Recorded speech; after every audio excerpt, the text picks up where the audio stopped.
Hello everyone, I Komal Mehna, Assistant Professor in BIIT, welcomes you on behalf of Guru KPO. Today's my topic is pin diagram of 8051.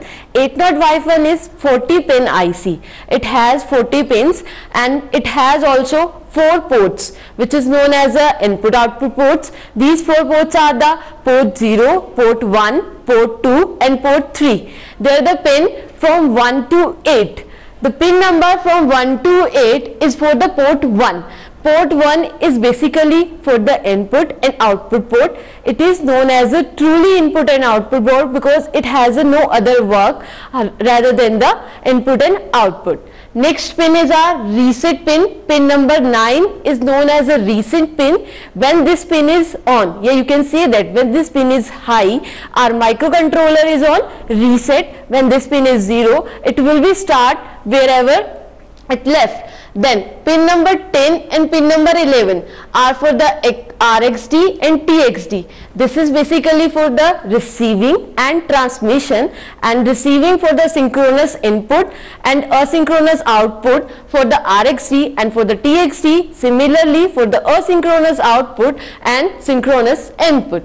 Next our pin is pin number 12 and pin number 13 is basically INT0 and INT1, which stand for the interrupt 0, interrupt 1. In the 8051 we have 2 interrupts which is known as a hardware interrupts. These are the INT0 and INT1. Whatever interrupt we are selecting, this pin will be 1.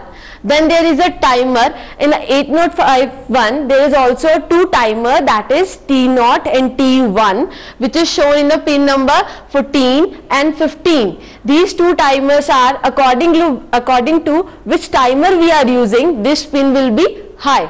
Next our the read and write bar. Write bar is pin number 16 and read bar is pin number 17. This is the read and write bar. It means it is show are the low input enable. It means when there is a 0, then there will be a writing in 16 pin, and if there is a 0 in 17 pin, then there will be a read. These from 10 to 17 pin, this is the known as a port 3 pin, which is also input output pin, but it also has a other work like interrupts, timers, read and write bar. Next our 18 and 19 bit, which is stand for the oscillator. Which oscillator we are using, we can set a high number on the pin which oscillator we are using. Next are the 20th pin, which is known as a ground pin. In this pin we are just grounding the pin number 20th. Next our port 2, which is from 21 number pin to the 28 number pin.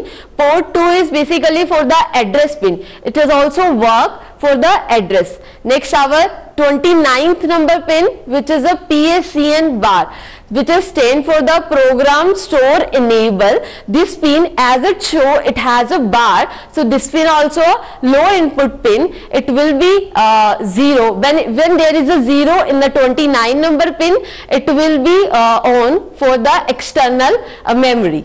Next is our ALE pin, which is stand for the address latch enable pin. As it says address latch enable, it means it will be dispatch our addresses and latches.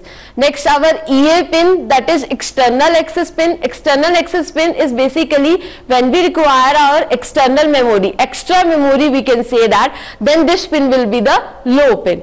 Then the pin number 32 to the 39, this is for the port 0 pin.